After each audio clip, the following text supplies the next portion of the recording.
हड्डियों को मजबूत बनाने से लेकर इम्यूनिटी बूस्ट करने और हमारे मूड को बेहतर रखने में विटामिन डी का बहुत ही बड़ा रोल होता है।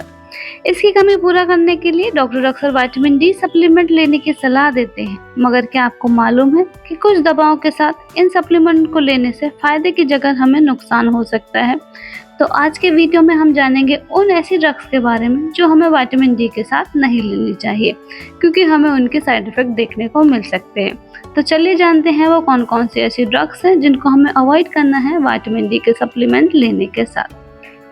तो सबसे पहले हमारी जो मेडिसिन है जो हमें बिल्कुल भी नहीं लेनी है विटामिन डी के साथ, वो है फैट बर्नर्स। तो विटामिन डी एक फैट सॉल्युबल विटामिन है। ये हमारे शरीर में फैट के माध्यम से ही एब्जॉर्ब होता है और लिवर और फैट टिश्यूज में जमा हो सकता है। तो अगर आप वजन कम करने वाली दवाएं ले रहे हैं जैसे कि फैट बर्नर्स, एपेटाइट सप्रेसेंट, ये भी एक तरीके का आपका फैट बर्नर है, या लग्जेटिव, तो ये दवाएं शरीर के फैट को तेजी से घटाती हैं, जिससे विटामिन डी का एब्जॉर्प्शन कम हो सकता है। और जैसे कि हमें पता है कि विटामिन डी का एब्जॉर्प्शन ही फैट के थ्रू होता है, तो अगर आप विटामिन डी के सप्लीमेंट और वेट लॉस की दवाएं ले रहे हैं तो उन्हें एक समय पर बिल्कुल भी न लें, उनके बीच में थोड़ा सा गैप रखें। इसके अलावा विटामिन डी और स्टेरॉइड्स को भी एक साथ नहीं लेना चाहिए, क्योंकि इन दोनों के बीच में इंटरेक्शन होता है, इसलिए हमें सावधानी बरतनी बहुत ही ज़रूरी होती है। चलिए थोड़ा सा डिटेल से समझते हैं। तो कुछ स्टेरॉइड्स, खासकर ग्लूकोकॉर्टिकॉइड जैसे कि प्रेडनिसोलोन्स और डेक्सामेथासोन, शरीर में विटामिन डी के एब्जॉर्प्शन और मेटाबॉलिज्म को कम कर देते हैं। इससे शरीर में विटामिन डी की कमी हो सकती है, फिर चाहे आप विटामिन डी के सप्लीमेंट ही क्यों ना ले रहे हो।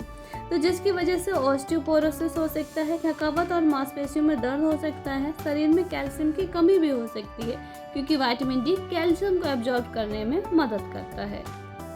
कोलेस्ट्रॉल कम करने वाली दवाएं भी शरीर में विटामिन डी को कम कर सकती हैं। आइए जानते हैं कैसे। तो जब भी हमारी जो स्किन है सूरज की रोशनी को एब्जॉर्ब करती है, तो हमारे शरीर में जो कोलेस्ट्रॉल होता है वो विटामिन डी को बनाता है। तो अगर हम कोलेस्ट्रॉल कम करने वाली दवाएं ले रहे हैं तो इससे विटामिन डी की जो मात्रा है वो कम हो जाएगी, क्योंकि हमारा शरीर विटामिन डी को कम बना पाएगा, तो शरीर में हमारी विटामिन डी की कमी हो जाएगी। तो कुछ स्टैटिन्स मेडिसिन जैसे कि एटोरवास्टैटिन, रोसोवास्टैटिन, जो कोलेस्ट्रॉल को कम करने वाली दवाएं हैं, इनको विटामिन डी के साथ नहीं लेना चाहिए। थोड़ा सा गैप करके ही आप इनको जरूर लें। डिजॉक्सिन और विटामिन डी को भी एक साथ नहीं लेना चाहिए, क्योंकि दोनों के बीच में ड्रग इंटरेक्शन हो सकता है।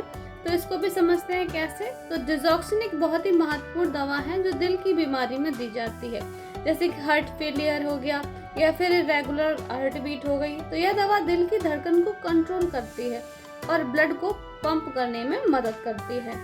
तो जब भी आप विटामिन डी लेते हैं तो वह कैल्शियम के लेवल को हमारे ब्लड में बढ़ा देता है, क्योंकि विटामिन डी कैल्शियम को एब्जॉर्ब करता है हमारे बॉडी में।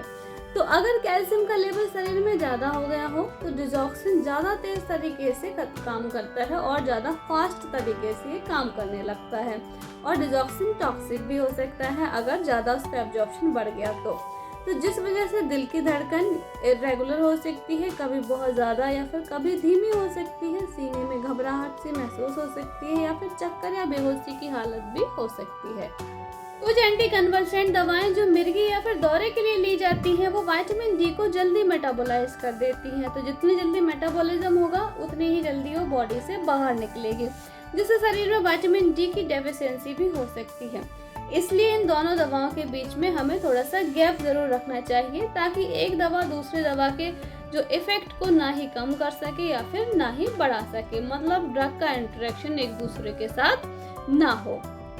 दोस्तों, विटामिन डी के सप्लीमेंट आप ले सकते हैं इन मेडिसिन के साथ, लेकिन इन दोनों दवाओं के बीच में थोड़ा सा गैप जरूर रखें, तभी आप इनको लें। दोस्तों, अगर ये वीडियो आपको इन्फॉर्मेटिव लगा हो तो वीडियो को लाइक और चैनल को सब्सक्राइब जरूर करें।